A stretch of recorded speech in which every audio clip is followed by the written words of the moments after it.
Now, Rajdeep, you've been in print, you're now in television, and you do blogs, etc. So do you think now parties bypass the traditional media by using WhatsApp, Facebook, YouTube, X, and Instagram to reach voters directly? So I was saying earlier, like viral memes, short videos, and micro-targeted ads often set the agenda before mainstream media can even react. And half the time, mainstream media is following what's happening on social media and what is the news story we should follow.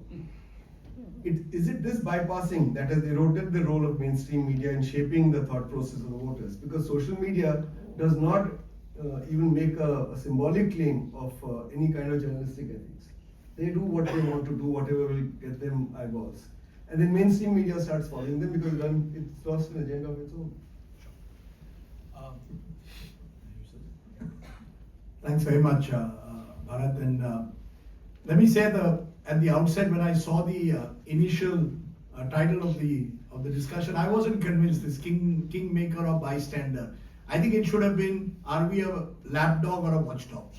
You know, all this bystander, kingmaker, even your belief that, you know, we sing. I mean, I think we tend to give ourselves too much of importance. It's like an editor many years ago said, I'm the second most important person in the country.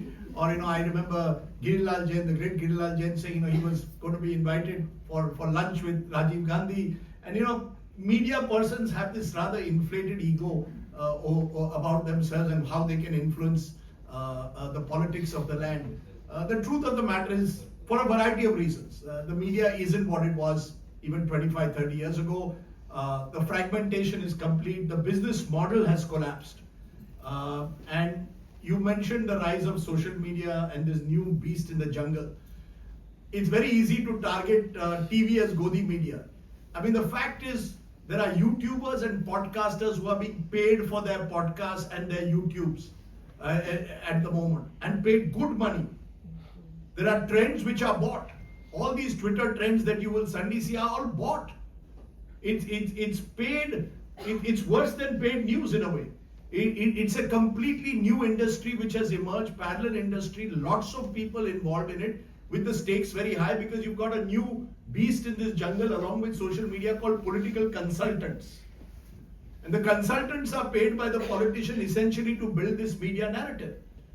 So it has become a very dark area that we are dealing with. And you're right, there is absolutely no journalistic ethics today in this social media space. You may attack me as Godi media, or you may be able to show that I have defamed an individual and I may have to face a court case.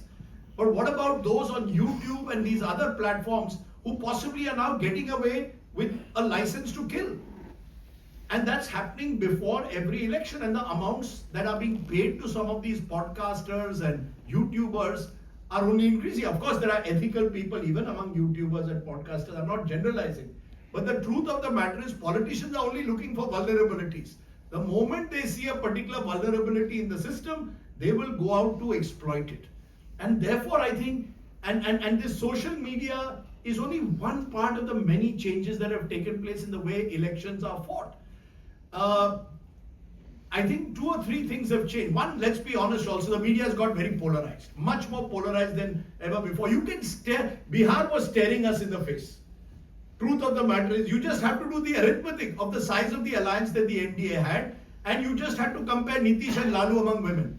I have a simple theory now. You go to the ground, please go and meet women. Wherever the women are going, that party 9 times out of 10 will now win an election. They are silent voters, they may not come on camera. And in Bihar this time there was vote kharidi. Nothing, no EVMs, all this is all bogus. I have no evidence. We should not make these arguments without any proof. The truth of the matter is, there was vote kharidi. 10,000 rupees in a state where the per capita income is annual is 60,000. And women who are the Jivika Didis going to other women as election commission agents to spread voter awareness, saying, please go and vote for a particular party, your 10,000 will be guaranteed on the day of the vote. And there I agree with Jitendra ji. That's the question to ask. These are the questions journalists should have asked, which come back to the lapdog watchdog. The truth of the matter, who's even going to answer it? Is our friend Ganesh Kumar going to answer it, Chief Election Commissioner? Nitish Kumar, the chief minister, longest serving chief minister of Hindi heartland, did not give a single interview or a soundbite. So the media has completely evaporated from the scene. He has got a backroom team which will push Nitish Ji is the Vikas Purush or whatever on Twitter and all, and you think Nitish Ji is there, but he's not there actually. He's not accountable because no one can ask him any questions. So the entire ecosystem has changed completely. Mainstream media has been responsible for its own decline because mainstream media also business model is collapsing and therefore you have to align with whoever is in power. Just look at the ads that come of whichever party is in power in whichever state ahead of the elections. For 4 months, 5 months, you will see repeated ads. It's a way of buying media time. So that is one problem. Number two is the rise of social media and the fact that social media also now can be bought easily, whether it's Twitter trends or Insta reels. And the third is the fact that the entire machine that exists at the bottom has become completely compromised. And the amount of money, I mean in my home state of Maharashtra, where I thought that the BJP by the end had the edge, but I never thought they had the edge of the kind. Again, you paid 1,500 rupees per month for 5 months and the election commission even allowed a bonus during Diwali. Now, if you are going to change the rules so dramatically, in Haryana, today a senior BJP politician said, "Aap log ko miss kar gaye, 35 Jat candidates denied tickets by the Congress. We paid them large amounts, so tum khade raho as independents. Baki hum sambhal lenge." And they won 29 of those seats and they won Haryana. So you see, you are dealing now with the most, I don't know what's the word, the most intimidating machine in the history of independent India and possibly in the world.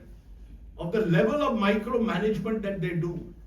The media is just one little tool, little part of this mighty machine. What does the poor media guy who did old style journalism and thought कि वो चाय वाला से बैठेंगे, taxi driver से पूछेंगे, वो सब चला गया, छोड़ दो. अगर वो बोलेगा भी आपको कि नहीं, मैं मुझे ऑपोजिशन चाहिए, मुझे एंटी, वो नहीं देने वाला, उसको पैसे पर वो जाएगा एक तरफ. I mean, look at Maharashtra, what happened between May of Lok Sabha and November of Vidhan Sabha. The same voter voted the other way, not even different vote. So the mechanics, election has become a completely different kind of money-driven game. And I think unless we understand the economy of elections, we in the media are always going to be a step behind. That to my mind should also be part of the discussion. The economy, not just of the media, but the economy of the way elections are now fought in this country. Thank you, Rajdeep. Your message is exceptionally dismal because you're saying that elections are now bought. So elections go to the highest bidder. Anybody who bribes the most will win. So voters are purchasable, whether they are women or kisans who are being given Samman Nidhi. No, can I just correct that because it's only one factor. I'm saying vote kharidi was one factor. I'm saying I'm coming to others. I mean the arithmetic of the BJP alliance was much bigger. I mean that, and also Nitish versus Lalu is a no contest. Yeah.